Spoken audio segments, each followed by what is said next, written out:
Мен эки бутуман операция болуп перевязкада жүрөм. Кантип дарат алсам туура болот? Дарат алган жерлерди жуйсуз. Эгер дарат ала турган жер перевязкада болсо, сыртынан, үстүнөн, то есть маск кылып коесуз. Бутуңуз үстү оролгон да. Ошого маск.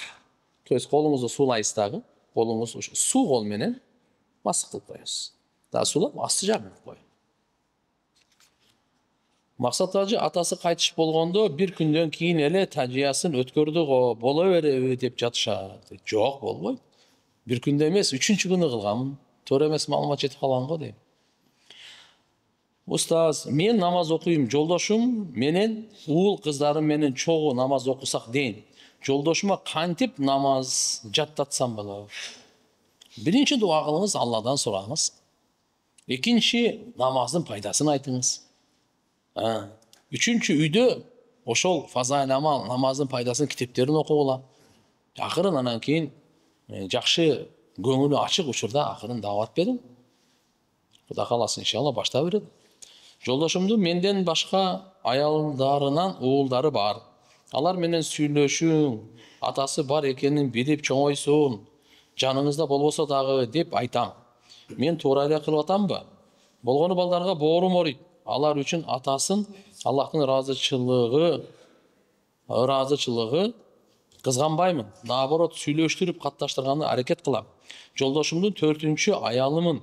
Бирок өкүнбөймүн. Ушул тагдырыма ыраазымын. Балдарыбыз Эржан, Аязита, Алия, Элхан, Абдулла, Элнара жана өзүбүзгө жакшы бата берип коюңузчу суранам. Алла разы болсун, рахмат. Туура эле кыласыз. Эми катташтырыш керек, ал эмне ал? Болор болбогон нерсеге аларды жөнүндө мындай көрө албастыкка бир өгөйлөп андайдын кереги жок. Маша, туура эле, ал башка аялынан болсо дагы анын баласы, белинен чыккан. Андай көрө албастык эме кылбаш керек. Наоборот, ислам динибиздин чакырыгы ушул. Бир туугандыкты үйрөтөт. Алла Таала уулдарыңызга баарына ыймандуу жашоо берсин, амин. Менин иним кайтыш болуп калды. Артында балдары жок, намаздары окулду деп эсептелүүсү үчүн биз эмне кылуубуз керек? Фидия деп коет. Өткөн адамдар эгерде намаз окубай кеткен болсо, балагатка толгондон кийин, ошо бир намазга бир фитр садаканын өлчөмүнчө бечараларга фидия берилет. Фитр садака былтыркы Рамазан айынын эсеби боюнча 50 сом болчу. Бир күндө 5 мал намаз, витр важип менен 6, ошондо 300 сом болуп калат. Бир күндүк намаздык ушунча фидия. Ошону бечарага бериш керек да. Кудай кааласа үмүт бар. Кыямат күнү иншалла намаздын акысы берилди дегенгечи.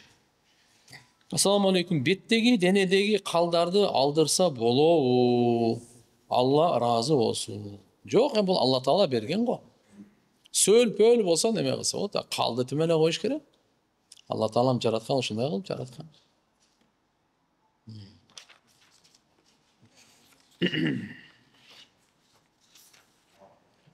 Ден соолугуңуз жакшы, алхамдулилlah. Менин суроомду ичиңизден окуңуз деди. Астагфирулла. Тооба кылыш керек.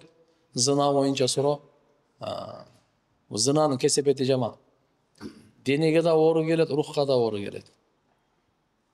Эң жаманы пайгамбарыбыз айткан, зына кылган учурда адамдын иманы чыгып турат деген. Коксу өлүм келип калса, имансыз өлүп калганын коркунучу бар. Зына чоң күнөөлөрдөн арам өкүм. Алла Таала жакындабагыла деген. Алла Тааладан кайсы дуа окуп жакшы жубай сураса болот. Роббана хаблана мин азважина ва зурриятина куррата а'юн важ'ална лил муттакина имама деген дуаны окуңуз. Бир баянда угуп калдым. Баласы апасыны дааватка алып чыкса, апасын толук акысын берген болот деди. Ошол жөнүндө маалымат берсеңиз рахмат. Жок, мындай маалымат жок. Бул жок нерсе. Толук акысын берди деп мүмкүн эмес ал. Энеге өмүр бою кызмат кылып, көтөрүп алып, ажылык кылдырсаңыз дагы, түндөсү бир ойгонуп, сизге бир тамчы сүт эмизгенин акысы аткарылбайт. Дааватка бир жолу алып чыксаңар барды эле иш бүткөт кетет эndi, Албетте ишке даават кылып чыксаңыз, алхамдулилля, Алла разы болсун. Өтө улуу иш кылдыңыз. туура жолго салганга аракет кылып, бунун пайдасын эч ким четке кага албайт. Бирок эненин акысы ушу менен берилип бүттү деген андай эмес. Азан айтылгандан кийин канча убакыттан кийин намаз окулат? Азан айткандан кийин эми ошо уккан, азан уккандан кийин сыртта даарат алып келип, ошогончо убакыт. Мисалы, ислам мамлекеттеринде азан айтылгандан кийин бир 10-15 мүнөт убакыт берет. Келип, нафил окуганга, же даарат алгандар азан айтылгандан кийин соода сатыгын токтотуп, же даарат алып келе калганга, багымдатта кээде жарым саат, 20 мүнөткө чейин убакыттар болуп калат. Азан айтылып сразу эле кооматты баштай берген. Андай кылбаш керек да. Кичине мүмкүнчүлүк бериш керек да. Кичине 5-10 мүнөт туруп турса өтө жакшы болот. Уккандар келип калса жамаат чоң болот. Бир тууган бири-бирин сыйлабаса эмне кылыш керек? Рахмат. Бир тууган бири-бирин сыйлабаса чогулуп дааватка чыгыш керек. Эмне үчүн бири-бирин сыйлабайт? Динсиздиктен. Иманы алсыздыктан. Болбосо бири-бирин сыйлашкы Алла Таала Кур'анда айтып атат. Пайгамбар канча сүннөтүндө айтып атат. Ошонун баарын билип туруп деле бир тууганын сыйлабаса, кандай болот? Бир эле себеп мунун имандары алсыраган, ошо иманды күчөтсөк, Кудай кааласа сыйлап калат. Проблема жок. Трансформаторго бир токтап келсеңиз, мына келет да мынага. Ал жакта ток жок болсо мына каяктан келет?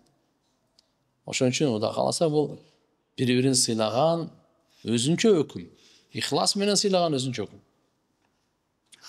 Саламатсыз, менин суроом мындай: мен турмушка чыкканыма 6 жыл болду, балдарыбыз жок. Акыркы 1 жылдан бери кайненем менен кайнага абысыным менен катташпайт. Мага бычак такап, сен ким элең деп мени үйдөн кууп салышты. Кайнагам жашообузга кирилишип атып, азыр жолдошум менен квартирада жашайбыз. Бирок мени көңүлүм калып калган. Кайненем да мени жактырбай эле кайнагам менен абысынымдын сөзүн сүйлөй берет. Эмне кылсам болот? Ойлонсом, ажырашкым келет, кыйналам. Эмне кылсам болот? Эмне кылыш керек эле? Мындай. Ар бирибиз өзүбүздү оңдогондо ниет кылайлы. Ишенимибизди, пейлибизди, ибадатыбызды, каалообузду, оюбузду эгерде биз оңдосок, оңолуп кетет. Иштин баары өзүбүздөн. Биринчи башталат өзүбүздө. Анан ошондо өзүңүздү оңдогондо дагы башкалар тийишип, ушундай туура эмес зулумдук кылса, сиз ага кыжалат болбоңуз. Алла Таала бекапар эмес. Сиз жакшылык кылып, ал жамандык кылып аткан Алла Таала унутпайт эч качан. Сизге жакшылыкты арттыра берет. Сизге сабыр кылганга туура келет, сабырдуулуктун улуу соогун аласыз. А тигини Алла Таала жакын арада ордуна коет. Жакшылыкты түшүнбөсө. Бирок сиздин жүрөгүңдө жакшылык кемибесин. Устат, азыр машиналарга доверенность жазып берсеңер, 2000 сом беребиз дегендер көп болуп жатат. Ошого барып жазсак шарият жолуна туура келеби? Мынаны эми бизе мыйзамда карап көрүңүз, ошо мыйзам туура келеби, билбейм, мен жакшы билбейм мен муну. Доверенность жазып 2000 сом анан тияк бияк. Эгерде мына биздеги өзүбүздүн мыйзамга туура келе турган болсо проблема жок. Туура келбесе болбойт. Түндө уктоого жатканда эле чочуп кете берем. Эми уйкуга кетсем, бирөө туруп, бирөө түртүп жиберип, чукурга түшүп кетип, ойгонуп кетем. Эмнеге андай болот? Көптөн бери ошондой бир түрдүү нерсени көрүп, чочуп ойгонуп кете берем. Ошонун себебин сизден сурайын дедим эле. Мен муну себебин билбейм, себеби негизги күнөө эле болот да. Күнөөнүн себебине ушундай жаман түштөр келе баштайт. Адам өзү түз жүрбөй, адам өзү таза жүрбөй, күнөөдөн сактанбагандыктан. Ошон үчүн сиз күнөөдөн сактаныңыз, аркы кечки пайгамбарыбыздан айтылган дуага бекем болуңуз. Аны издеп таап жаттаңыз. Амал кылыңыз, ишенип. Капырлардан жөөт. Дарыланса күнөө болбойбу? Балам ооруп бир врач таап, дарыланып аттык эле. Буюрса жакшы болуп баратат. Арам нерселер берилбейт. Өзүмдү палестиналыктардын алдында күнөөкөр сезип жүрөм. Жо, дарыланса болот турган. Дарыланса болот. Мамиле кылса болот. Аларды дос тутса болбойт. Менин кайнагамдын аты Мухаммад Али, баламдын аты Нур Мухаммад деп койду мамам. Эми кайненем жаман көрүп атат бизди. Кайнагаңдын атынан чакырасыңбы? Башка ат коюп алмаштырабыз деди. Азан айтылды, документтеринде дагы Нур Мухаммад жазылуу. Ушу суроом эле. Кайненемдин сөзү туурабы? Мамам мени боюмда бар кезде өзү карап жүргөн. Ооруп аткам ал кезде. Аягына чейин лечениямды жасап карады. Ошого мамама ат тандаганда уруксат бердим. Мамам дагы башка атка алмаштырбайм. Мен койгон аты менен калат деп айтты. Эмне кылсам болот? Суроомо жооп берип койсо сураныч. Мунаса кылыш керек. Эки одагыйлар талашып калса жакшы болот. Нур Мухаммад жакшы. Тиги кайнаңардын аты Мухаммад Али, бул башка эле ат да. Туура биздин мисалем кыргыздарда машалла атын атабай, өзүнүн урматчысы менен чакырып, пананчанын агасы, пананчанын иниси, болбосо пананчанын жолдошу дегендей кылыпчы, тергепчи. А бирок Мухаммад Али менен Нур Мухаммад эки бөлөк. Эч кандай проблема жок. Жакшы эле тура берсин. Мен түшүмдө бейиш жана дозок көрө берем. Эмне кылсам болот? Бейишке умтулуш керек, дозоктон качыш керек. Бейишке жакшылап даярданыш керек. Assalamu alaikum, assalamu. Көздүн айланасында эмес, ички бөлүгүндө калы барлар бирөөгө катуу тарынбашы керек деген чынбы? Ушул тууралуу айта кетсеңиз. Мен буну билбей эткем. Өзү баарыбыз эле бирөөгө катуу тарынбашыбыз керек өзү. Көзүндө калы барбы, калы жокпу? 3 күн тарынса болот, 3 күн. 3 күндөн ашык болбойт. Assalamu alaikum, assalam. Сөйкө тагынбай намаз окуса болобу? Кусулдары толук өтөбү? Кандай сөйкө тагынбай намаз окуй берсин, проблема жок. Эгерде кусул карап сөйкө болсо, аны кыймылдатыш керек. Кыймылдаса алып туруп, даарат алганда кусул алганда алып коюш керек. Хотя бы ордунан жылдырып, ордуна суу жеткириш керек. Калып кетпеш керек, Саламатсызбы? Саламатчылык. Кыямат кайымдын белгилери. Чөлгө чөп чыгуусу, аялдар төөлөргө окшоп калуусу, бийик имараттардын курулуусу дейт го. Ошол жөнүндө кененирээк маалымат бере аласызбы? Аллахым ыраазы болсун. Кыяматтын кичинекей белгилери өтө эле көп. Мурунку сабактарда айтып бергенбиз. Чоң белгилеринен оно деп айтын. Азыркы сиз айтып аткан кичинекей белгилер. Кичинекей белгилери бүгүн баары эле болуп калды ужачы. Чоң белгилер эле турат, ошодон кийин гана кыяматта. Алимран сүрөсүндө Муса алейхиссалам, Харун, Мариям булар Имрандын балдары деп эсептелет. Эми экинчи суроом, ошол эле Имрандын балдары Мариямдын баласы Иса алейхиссалам. Бул кандай болуп калат? Ушуга түшүндүрүп берсеңиз. Муса пайгамбардын атасынын аты деле Имран, Мариям энебиздин атасы деле Имран. Имран болуп калса эле экөө атасы бир деген мааниде эмес да. Муса пайгамбар менен Мариям энебиздин ортосунда о бери эле бир 2000 жылдын нары болуш керек. Узакта мөнүн. Муса пайгамбардын атасынын аты Имран. Албетте буну Алимран сүрөсүндө мына сиз айткан Муса пайгамбар, Харун, Мариям булар мисалы Имрандын балдары деп айтылбайт. Имрандын балдары деп айтылбайт. Албетте неме бар? Я ухта Харун деп келет. Мариям энебиз ушундай деп атаган. Харундун карындашы. Сен атаң жаман адам эмес эле, апаң зынакор эмес эле. Сен бул баланы каяктан алып келдиң деп Мариям энебизге жала жабышканда жөөттөрчү. Болбосо Алла субханаху ва тааланын каалоосу менен атасыз Иса пайгамбар төрөлгөн. Мариям энебиз турмушка чыккан эмес. Нике кыйып баш кошуп анан төрөгөн эмес. Дагы сразу эле кыстарып айта кетейин. Мариям Иса пайгамбардын апасы бар, Адам атабыздын апасы атасы деле жок. Алла Таала кудуретин көрсөтсө ушундай кылат экен. Кээде ата энесинен жаратат экен, кээде Atasız jaratат eкен, кейде ата енесіз де жаратат екен. Бұл Алла Тағаланың құдіреті. Атасыз жаратса эмне ол? Құдайдың баласы болып қалау. Құдай анын атасы болып қалау эле. Андай емес де. Ләм ялид ва ләм юлад. Алла Тағала қағып қойған. Жаратқан Алла Тағала біреуден төрөлгөн емес, біреуден төрөткөн емес. Өзі төрөгөн дағы емес. Төрөлгөн дағы емес. Төрөлө тургандай ата енесі жоқ. Жоғысы біреуден төрөп, ата ене болуп албайт Алла Тағала. Валам якуллаху куфуан ахад, Аллаға Тағалаға теңдеш ешкім жоқ. Кул хуаллаху ахад, жалғыз айтып қой Алла Тағала. Шерігі жоқ. Ошон үчүн мына жердеги бул маселе бөлөк. Сиз туура суроо бердиңиз. Мариям энебиздин атасынын аты Имран. Макулбу? Мариям энебиздин атасынын аты Имран. Муса пайгамбардын атасынын аты да Имран, ал бөлөк. Мурда. Мисалы бизде толтура. Мен атам аты менен баарыбыздыкын бир эмес да. Сизге мына жерде шек болуп калганын себеби Али Имранда келип туруп, экөөнүн атасы бир болуп калабы дегенде туура суроо бергенсиз. Демек аты түшүнүктүү болду, Эми Харун пайгамбар Муса пайгамбардын иниси болот. Ошого Мариям энебизди дагы я ухта Харун, Харундун карындашы деп айтканын маанисичи, буну тафсир илимде алымдар мындай деп айткан. Харундун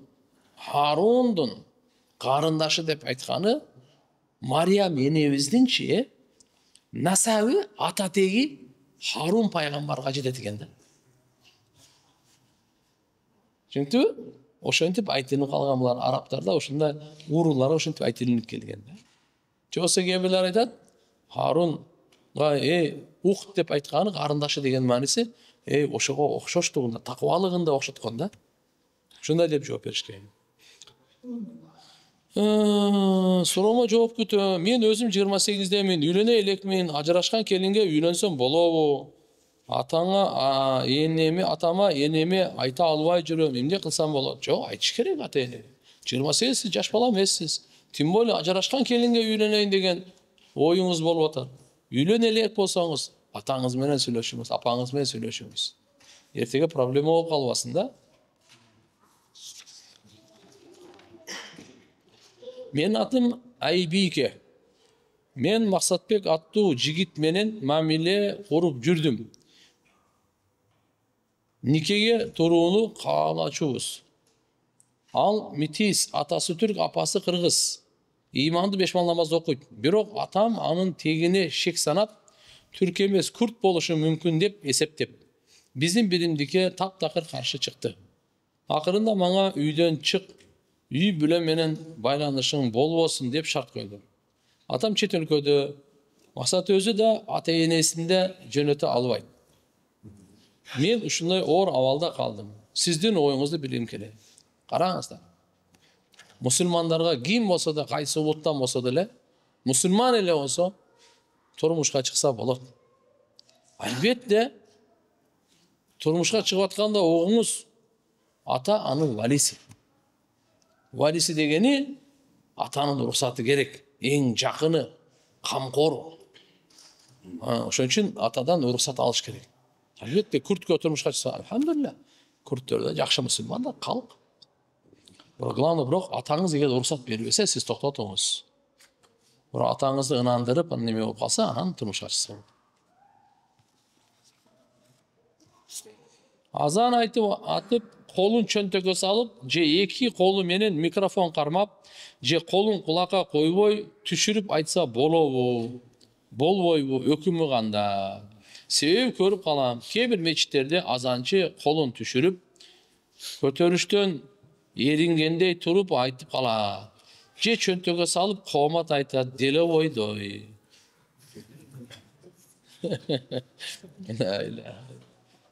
Жок, азан айтканда мына эки сөмөйдү кулагыбызга салып коебуз го. Бул катуу чыксын дегенде мааниде. Зарыл эмес. Кээ бирлер кулагы мындай кылып айтат.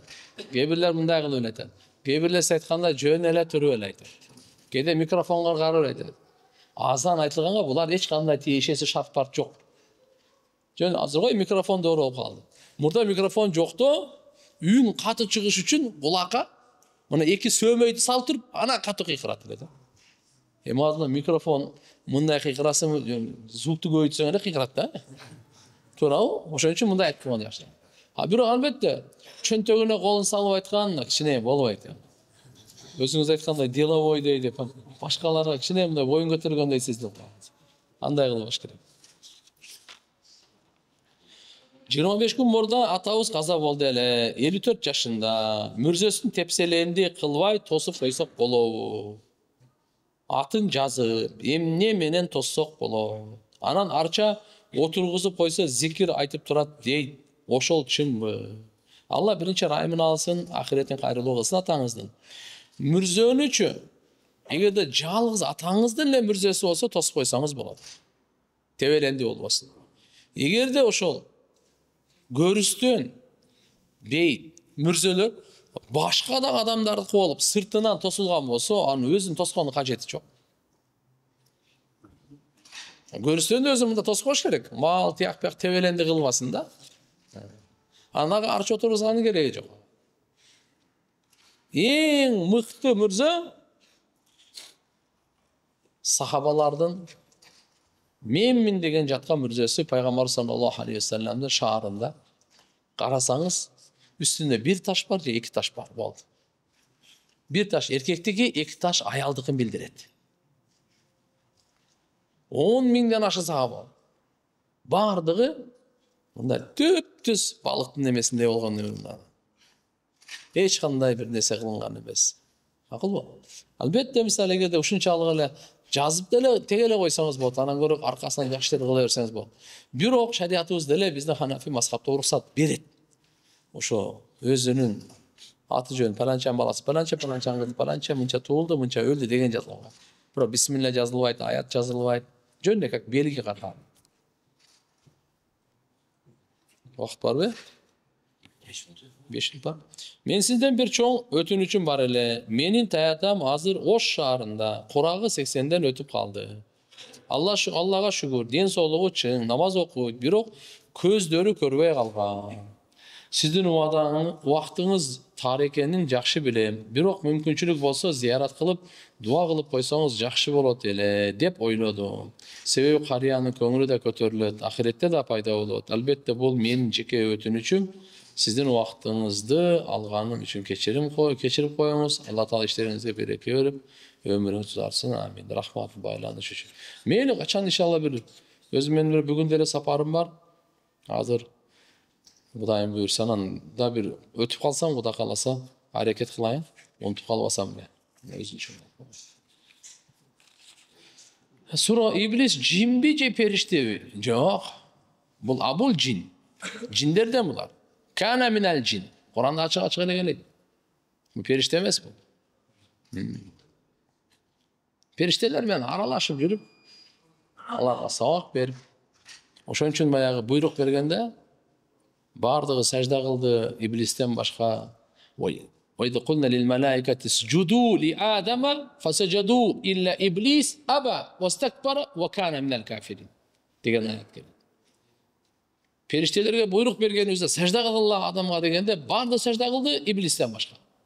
Ал жүзү үрүт баш тартты да капырлардан болду дейт да.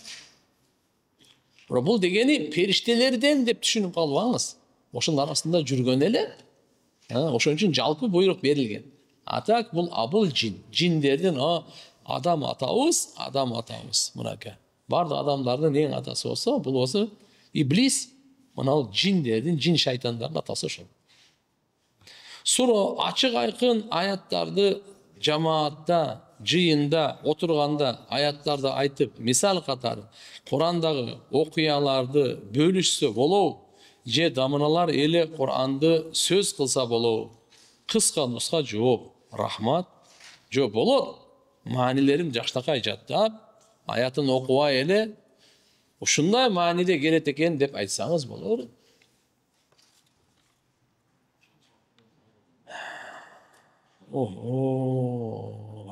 Сором аябай олуттуу. Күйөө бала кредит алып иш кылат. Мебель иши. Карындашым аны менен жашай береби же алганыбыз оңбу? Бул бир жак. Экинчи жак карындашымы карабайт экен. уулун кызын да карабайт экен. Иш менен алек экен, тынбай. Азыр биздин үйдө карындашым бир да кабар албады. Эки кистен караса үйдө 24 саат бойда жатып алган күндөр болот экен.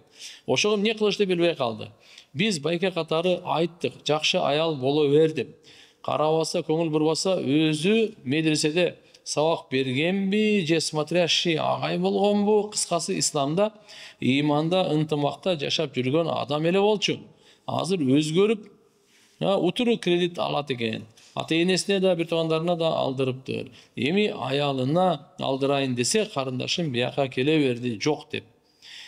Эми эмне кылуу керек? Кеңеш, сунуш пикириңиз болсо айтсаңыз. Сураны жазакалла хайран, дуа кылсаңыз, сабыр кылып атабыз, оңолор де. Уже 3-4 жыл болуп атат уланууда. Карагыла, эми кредит жакшылыкка алып барбайт өзү. Бул адамды нервиндери жеп бүтүрөт, эски ооруларды күчөйтөт, кайрадан жаңы ооруларды пайда кылат. Кыжалатчылык, финансовый кулчулдук да бул. Ошон үчүн мүмкүн болушунча адан чыкканга аракет кылсын. Анан силер иншалла баягы сразу ажыратып албай, түшүндүрүү иштерин жүргүзгүлө, сыйлап, жардам берип, эко турмушун улантып кетсин да, эң жакшысы. Менин такыба тааныштарым бар, бирок государственный налогту төгүшпөйт. Төксө да жарым-жартылай кылып эптеп бүтүрөт. Ушуга кандай карайсыз? Бишкекте машина абдан көбөйдү. Айдоочулар сигналды өтө көп басып, адамдарды чочутуп, тынчын алып жатат. Ушуга насаат айтып коюңузчу. Жок, налогтор төгүш керек туугандар. Налогторду төгүш. Менин оюм ушу. Аны эми айдоочулар сигналды чында баспаш керек. Мен деле бүгүн байкадым. Өзү кече эле Европадан келдим да. Бир сигнал укпадым. Мен коюшу бир жума жүрдүм. Ал жерде 7 жылдап жашагандар айтат, сигнал бар, уккан эмеспиз дейт. Тынчында сабыр бар экен да. Бизде сабыр жок да. Кичине бай лежачий полицейский өтөйүн деп калса, аркада сигнал басат. Али учуп өтүш керек эми. Сабыр кылып бизге өткөзөт да. Светофор эми эле жашыл күйдү. 1, 2, 3 деги чекти болбой эле аркадан сигнал да. Билбейм, бизге маданият качан келет билбейм. Мындай карап, Европада субханалла плюс минусу көп, эки жактан теңчи. Бирок ала турган, үйрөнө турган пайгамбарыбыздын өтө көп сүннөттөрү бар. Эң бир оңойун айтайын. Барсак саат 9-10 көчөдө эч ким жок. Булар какта? Уктап атышат дейт. Эрте укташат экен, эрте турушат экен. Мына пайгамбарыбыз сүннөтү. Куптандан кийин уктаң деген да. Окудуң намаз куптан, тез уктаң. Бекер айтып атам. Анан бизде азыр мен сабакта өткөндө азыр билбейм азган. Южный магистралга өтүп баратсам, 11 жарымда чыгып калат элек го баягы күнү заран. Машина толо пробка. Жашоо эми башталды. Бишкекте эми башталды. Ошон үчүн билбейм, мына нерсени биз азайтпасак, эң жакшы түнкү алгачкы уйку ден соолукка дагы, динге дагы бардыгына жакшы экен да. Саарлап, бодрый турат, жакшы ишке кетет. Ама сигналды токтотот. Тополоң жылы берет, арсынат. Аны кээ бирлер да орда телефон сүйлөшө берет, сигнал бермейинче да укпайт ал. Аркасындагычы. Ошол жактан аракетин кылабыз. Суром эмес, сунуш бар. Мечиттин адеби боюнча кетет. Ката жери болсо оңдоп түзөп коерсуз. Алгач караңыз, баары отурдубу же сырттан киргендер болуп атабы? Баарыбыз да отурган экен. Эгер кирип атса, анда кийинчерээк окуңуз. Баары отурушкан болсо окуңуз. Мечитке киргенде эң жакшы байланыш Алла менен болгон байланыш. Андыктан телефондорду өчүрүп, же үнсүз абалга оодарып коелу. Экинчиси, азан айтылганда жым болуп угуп кайталап отуралы. Азан учурунда сүйлөө макрухко. Сооптон кургалтабыз. Үчүнчү болсо отурганда момун отуруш кылалы. Буту кыблага сунбай, кыблагын каратпай, жаныга же артына караталы, уюп кетсе. Бирок чыдасак, ошол да сабырдуулук болуп ибадат сооп болот. Анан бирөө намаз окуп атса, алдынан өтпөйлү. Адашпасам, хадис шарифте айтылган, эгер адам мунун зыянын билгенде канча жыл болсо да күтүп турганын абзел деп айтар эле деген. Туурабы?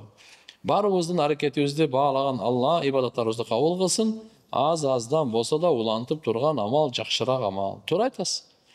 Peygamber sallallahu aleyhi ve sellem adam namaz okutsa aldынан ötpegile. Oşo ötpey 40 oşo turgan jakşı boldu eкен. 40 jılbı, aybı, günbü, aptabı, saatbı yani ötüp ketkenden görür. Oşunça çoң günö da. Al eми inşallah aytkanımыздын bardыгы orundu. Amal kılsak Allah taala tövfik verse. Vakt boldu. Amin yanda. Allah kalıp ketdi anda bilekçi. Xuda kalasa keyinki sabahda aytırız inşallah. Subhanallah ve bihamdihi. Eşhedü en la ilahe illallah. Estağfiruke ve etûbü ileyk.